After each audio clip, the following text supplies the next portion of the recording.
दोस्तों नमस्कार। आज का जो हमारा विषय है वो है हार्निया, यानी जिसे आंत का उतरना भी कहा जाता है।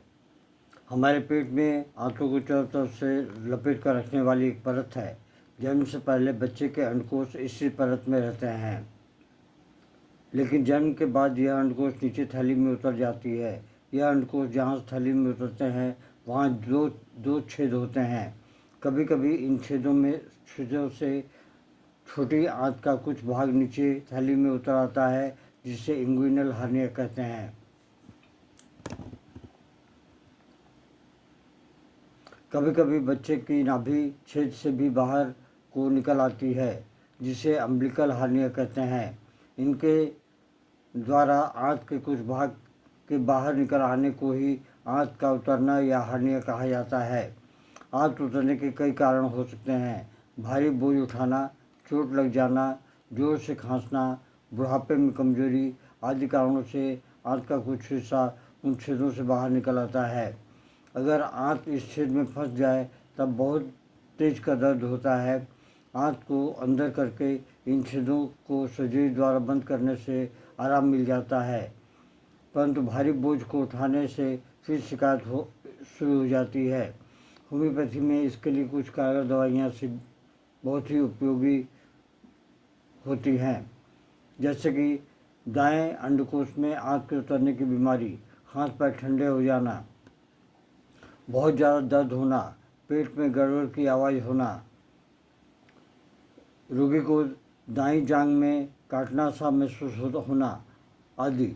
इसमें जो है लाइकोपोडियम बहुत अच्छी दवा है।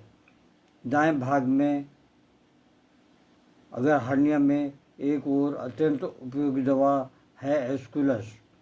बाएं ओर की बीमारी, प्रातःकाल उठने के बाद रोगी शिकायत करे कि पेट की परत में जहाँ से छोटी आंत अंडकोश की थैली में उतर कर जाती है वहाँ उसे कमजोरी महसूस हो रही है।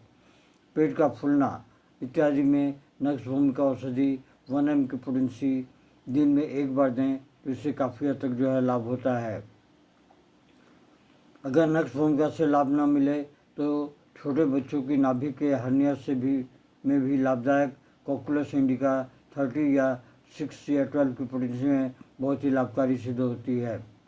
जब आंत का हिस्सा अंडकोश की थैली में जाता है और जाते रास्ते में अटक जाए, कैद हो जाए और इस लटकी हुई आंत में सूजन आ जाए, जलन वाला दर्द हो, बर्निंग सेंसेशन, तो इसमें एकोनाइट 30 की पोटेंसी दिन में अगर एक बार दी जाए तो काफ़ी हद तक लाभ मिलता है, या अगर ज़्यादा है तो कम से कम दिन में 3 से 4 बार दें। मोटे और थुलथुले बच्चे, इनमें अगर आंत उतरने में कोई परेशानी होती है तो उन्हें कैलकेरिया कार्ब 30 की पोटेंसी में दिन में 4 बार दें। कई डॉक्टरों का मानना है कि हर प्रकार के हार्निया में इस दवा से उपचार प्रारंभ करना चाहिए, यानी कि कैलकेरिया कार्ब से ही बच्चे का उपचार शुरू करना चाहिए।